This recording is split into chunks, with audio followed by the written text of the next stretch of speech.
Hello friends, welcome to Kannan info Tamil. நம்ம இன்னைக்கு என்ன டாபிக் பார்க்க போறோம் அப்படின்னா, பாகிஸ்தான் சமீபத்துல 50 JF-17 Block 3 விமானம் மற்றும் 25 J-10C விமானங்களை வாங்க திட்டமிட்டு இருக்காங்க. பாகிஸ்தான் பிரதமர் இம்ரான் கானின் சீன பயணத்தின் போது இந்த விமானங்கள் குறித்து பேசப்பட்டதா செய்திகள் வெளிவந்திருக்கு. இத இந்தியாவுடைய S-400 ஏர் டிஃபென்ஸ் சிஸ்டங்களை தாக்கி அழிப்பதற்காக வாங்குறதா பாகிஸ்தான் சொல்றாங்க. உண்மையிலே JF-17 Block 3 விமானங்களால S-400 தாக்கி அழிக்க முடியுமா? பாகிஸ்தான் சொல்வது உண்மையா அப்படிங்கறத பத்தி நம்ம டீடைலா இந்த வீடியோல பார்க்கலாம். நீங்க இப்பதான் நம்ம சேனலுக்கு ஃபர்ஸ்ட் டைம் வர்றீங்க அப்படின்னா நம்ம சேனலை சப்ஸ்கிரைப் பண்ணிக்கங்க.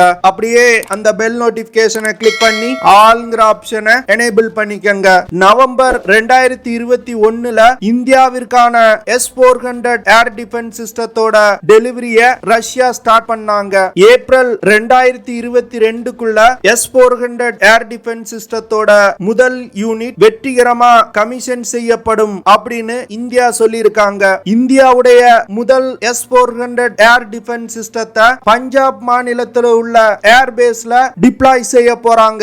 இந்த ஏர்பேஸ்ல இருந்து பாகிஸ்தான்ல இருந்து வரக்கூடிய வான் அச்சுறுத்தல்கள் மற்றும் சீனாவில் இருந்து வரக்கூடிய வான் அச்சுறுத்தல்களையும் வெற்றிகரமா தாக்கி அழிக்க முடியும். S-400 ஏர் டிஃபென்ஸ் சிஸ்டம் வெற்றிகரமா கமிஷன் செய்யப்பட்ட பிறகு 80% பாகிஸ்தானுடைய வான்பரப்பு S-400 ஏர் டிஃபென்ஸ் சிஸ்டத்தோட தாக்குதல் வரம்புக்குள்ள வருது. குறிப்பா சொல்லணும் அப்படின்னா, பாகிஸ்தான் ஆக்குபை காஷ்மீர்ல இருக்கக்கூடிய கில்கிட் பல்டிஸ்தான் சீன கட்டுப்பாட்டுல உள்ள அக்ஷய் சீன், பாகிஸ்தானுடைய நகரங்களான பெஷாவர் மற்றும் முல்தான் இந்த பகுதிகள் வரைக்கும் S-400 ஏர் டிஃபென்ஸ் சிஸ்டத்தால தாக்குதல் நடத்த முடியும். அதனால S-400 ஏர் டிஃபென்ஸ் சிஸ்டத்தோட ரேஞ்சில இருந்து பாகிஸ்தானுடைய எந்த ஒரு விமானமும் டேக் ஆஃப் ஆக முடியாது. இந்த சூழ்நிலையில தான் பாகிஸ்தானுக்கு வேற ஆப்ஷனே இல்லாம சீன தொழில்நுட்பத்தை வைத்து S-400 ஏர் டிஃபென்ஸ் சிஸ்டத்தை எதுக்க திட்டமிட்டிருக்காங்க. அதற்காக சீனாவிடமிருந்து 50 JF-17 Block 3 விமானங்கள் மற்றும் 25 J-10C விமானங்களை வாங்க பாகிஸ்தான் திட்டமிட்டிருக்காங்க. இந்த விமானங்களை பாகிஸ்தான் அவசர கதியில வாங்க முயற்சி பண்ணிட்டு இருக்காங்க. சமீபத்துல பாகிஸ்தானுடைய டிஃபென்ஸ் எக்ஸ்பர்ட்ஸ் இந்தியாவுடைய S-400 air defence system advance stealth தொழில்நுட்பம் கொண்ட மல்டி ரோல் ஃபைட்டர் ஜெட்டுகள் முன்னாடி இன்எஃபெக்டிவா இருக்கு அப்படின்னு சொன்னாங்க. அது மட்டும் இல்லாம JF-17 Block 3 விமானங்கள் இந்தியாவுடைய S-400 ஏர் டிஃபென்ஸ் சிஸ்டத்தை எளிதில் தாக்கி அழிச்சிரும் அப்படின்னு அவங்க சொன்னாங்க. எதிரிகளோட ஏர் டிஃபென்ஸ் சிஸ்டத்தை தாக்கி அழிப்பத suppression of enemy air defence, ஷார்ட்டா சீட் அப்படின்னு சொல்லுவாங்க. பாகிஸ்தான் டிஃபென்ஸ் எக்ஸ்பர்ட்ஸ் என்ன சொல்றாங்க அப்படின்னா, JF-17 Block 3 விமானங்களை இந்தியாவின் S-400 ஏர் டிஃபென்ஸ் சிஸ்டத்துக்கு எதிரா சீட் மிஷனுக்கு பயன்படுத்த போறதா சொல்றாங்க.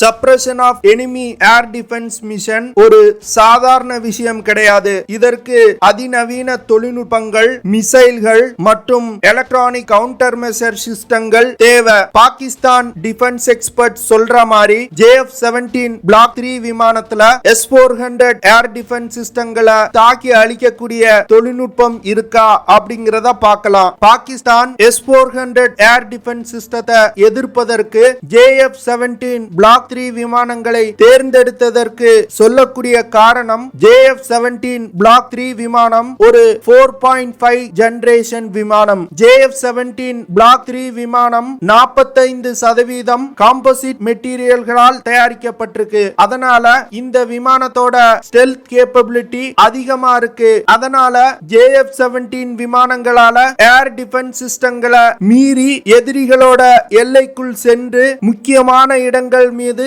தாக்குதல் நடத்த முடியும் அப்படின்னு அவங்க சொல்லியிருக்காங்க. இந்த விஷயத்தை கேட்கும் போது கொஞ்சம் உண்மை மாதிரி தெரியலாம், ஆனா உண்மை அது கிடையாது. இந்தியாவுடைய தேஜஸ் போர் விமானம் இதே போன்று 45% காம்போசிட் மெட்டீரியல்களால் தயாரிக்கப்பட்டிருக்கு. அப்போ சீனா லடாக் மற்றும் அருணாச்சல் பிரதேஷ் எல்லையில நிலைநிறுத்தி இருக்க S-400 ஏர் டிஃபென்ஸ் சிஸ்டத்துக்கு எதிராக தேஜஸ் போர் விமானத்தை பயன்படுத்த முடியுமா? கண்டிப்பா முடியாது. பாகிஸ்தானுடைய வாதம் வாதம் முட்டாள்தனமா இருக்கு. அதாவது S-400 ஏர் டிஃபென்ஸ் சிஸ்டத்தோட ரடார்ல இருந்து ஒரு விமானம் தப்பிக்கணும் அப்படின்னா மிகவும் குறைவான ரடார் கிராஸ் செக்ஷன் கொண்ட மெட்டீரியல்களை கொண்டு அந்த விமானம் தயாரிக்கப்பட்டிருக்கணும். அது மட்டும் இல்லாம ஏரோடைனமிக்ஸ் கேப்பபிலிட்டி அதிகமா இருக்கணும். ஆனா பாகிஸ்தானுடைய JF-17 விமானத்தோட ரடார் கிராஸ் செக்ஷன் 1 மீட்டர் ஸ்கொயருக்கும் மேல இருக்கும். இந்த ரடார் கிராஸ் செக்ஷன் உள்ள விமானத்தை S-400 air defence system 430 kilometre தூரத்துல இருக்கும் போதே கண்டுபிடிச்சிரும். அடுத்து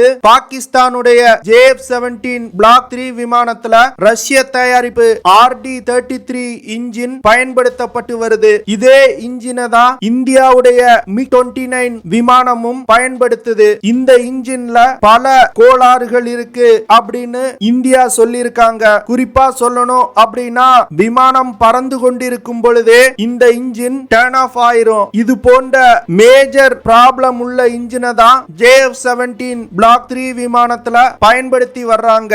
S-400 ஏர் டிஃபென்ஸ் சிஸ்டத்தினால அதிகபட்சமா 400 கிலோமீட்டர் தூரத்துல உள்ள இலக்குகளை மிகவும் துல்லியமா தாக்க முடியும். S-400 ஏர் டிஃபென்ஸ் சிஸ்டத்தோட டிரான்ஸ்பார்டர் விசிபிலிட்டி 300 கிலோமீட்டர். இதன் மூலமா எதிரிகளோட எல்லைக்குள் S-400 ஏர் டிஃபென்ஸ் சிஸ்டத்தோட ரடார்கள்னால 300 கிலோமீட்டர் சர்வேலன்ஸ் பண்ண முடியும். அதனால யுத்த காலத்துல பாகிஸ்தானுடைய அவாக்ஸ் விமானங்கள் மேல் எழும்பியதும் S-400 ஏர் டிஃபென்ஸ் சிஸ்டம் தாக்கி அளிக்கும். அவாக்ஸ் விமானங்கள் இல்லாத சூழ்நிலையில் எந்த திசையில் இருந்து மிசைல்கள் வருது, எதிரிகளோட விமானங்கள் எவ்வளவு தூரத்துல இருக்கு அப்படிங்கிற எந்த ஒரு விஷயமும் தெரியாது. அதனால S-400 ஏர் டிஃபென்ஸ் சிஸ்டத்தால இந்த விமானங்களை சுலபமா தாக்கி அழிக்க முடியும். இந்திய விமானப்படை வான்பரப்பை பாதுகாக்கிறதுக்கு S-400 ஏர் டிஃபென்ஸ் சிஸ்டத்தை மட்டுமே நம்பி இல்ல.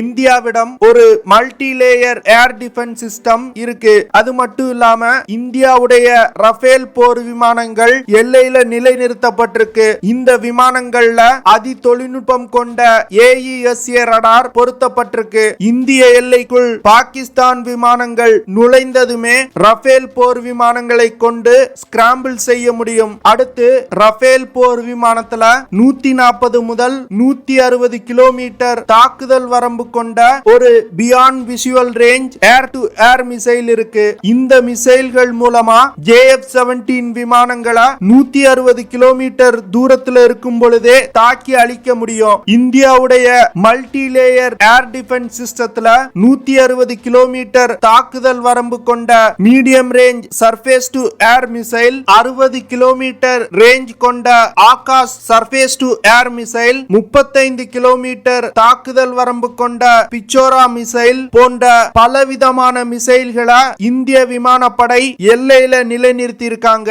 இந்த மிசைல்களை மீறி இந்திய எல்லைக்குள் நுழைவது என்பது ஒரு நடக்காத காரியம். ஒரு இடத்துல ஏர் டிஃபென்ஸ் சிஸ்டம் நிலைநிறுத்தப்பட்டிருக்கு அப்படின்னா அந்த ஏர் டிஃபென்ஸ் சிஸ்டத்தை எதிரிகளோட விமான தாக்குதல் இருந்து பாதுகாக்கிறதுக்கு இன்னொரு அடுக்கு ஏர் டிஃபென்ஸ் சிஸ்டம் பயன்படுத்தப்பட்டிருக்கும். அந்த வகையில S-400 ஏர் டிஃபென்ஸ் சிஸ்டத்தோடு இணைத்து ரஷ்யாவின் பான்சர் மற்றும் அமெரிக்காவின் ஃபாலனெக்ஸ் மிசைல்களை இந்தியா பயன்படுத்துறாங்க.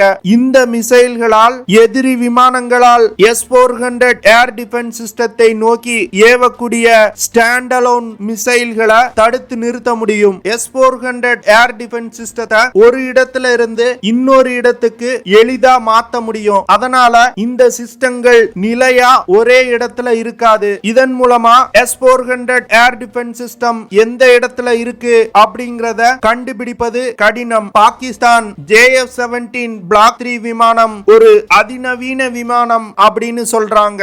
அப்போ ஏன் சீனா தங்களோட விமானப்படையில JF-17 பிளாக் 3 விமானங்களை இணைக்கல?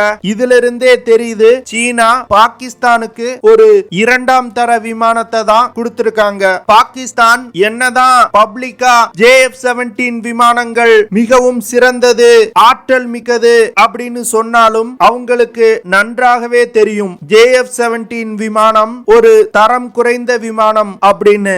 ஏன்னா பாகிஸ்தான் தங்களோட முக்கியமான ஆபரேஷன்ஸ்ல F-16 விமானங்களை மட்டுமே பயன்படுத்துறாங்க. உதாரணத்துக்கு சொல்லணும் அப்படின்னா புல்வாமா தாக்குதலுக்கு நாட்களுக்கு பிறகு இந்தியா பாலக்கோட்ல ஏர் ஸ்ட்ரைக் பண்ணாங்க.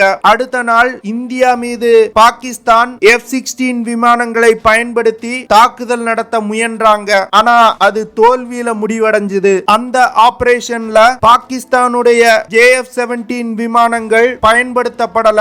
ஒரு JF-17 விமானம் கூட லைன் ஆஃப் ஆக்சுவல் கண்ட்ரோல தாண்டல. இதுல இருந்தே தெரியுது பாகிஸ்தான் விமானப்படை JF-17 விமானங்களை நம்ப மாட்டுக்கிறாங்க அப்படின்னு. இந்தியாவுடைய S-400 ஏர் டிஃபென்ஸ் சிஸ்டம் மற்றும் ரஃபேல் போர் விமானங்கள் முன்னாடி பாகிஸ்தான் 200 JF-17 பிளாக் 3 விமானங்களை கொண்டு வந்தாலும் எந்த ஒரு பிரயோஜனமும் கிடையாது. ஓகே ஃப்ரெண்ட்ஸ், நம்ம வீடியோவோட நிறைவு பகுதிக்கு வந்துட்டோம். இதெல்லாம் தான் நான் உங்ககிட்ட ஷேர் பண்ணணும் அப்படின்னு நினைச்ச விஷயங்கள். ஐ ஹோப் நான் ஷேர் பண்ண விஷயங்கள் உங்களுக்கு பிடிச்சிருக்கும் அப்படின்னு நினைக்கிறேன். அப்படி பிடிச்சிருந்துச்சுன்னா ஷேர் பண்ணுங்க, லைக் பண்ணுங்க, கமெண்ட் பண்ணுங்க. மறக்காம நம்ம சேனலுக்கு சப்ஸ்கிரைப் பண்ணுங்க.